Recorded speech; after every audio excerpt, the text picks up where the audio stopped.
Hi hello everyone, তোমরা সবাই কেমন আছো? আশা করি খুব ভালো আছো।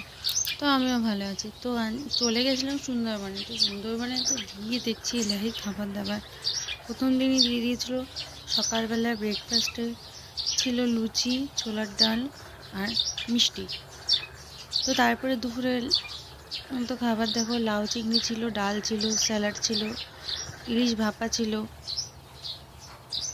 আর রাতে ছিল ইলিশ বিরিয়ানি। তো পরের দিন সকালবেলা ছিল আবার লুচি, চানা ছোলার তরকারি, লাড্ডু, ও তারপরে ছিল আবার আমুদি মাছ পকোড়া। আর দুপুরবেলা ছিল কচুর শাক, বেগুনি, ডাল, চিংড়ি মাছের মালাইকারি, স্যালাড,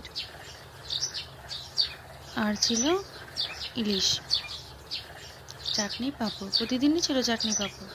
তৃতীয় দিনের দিন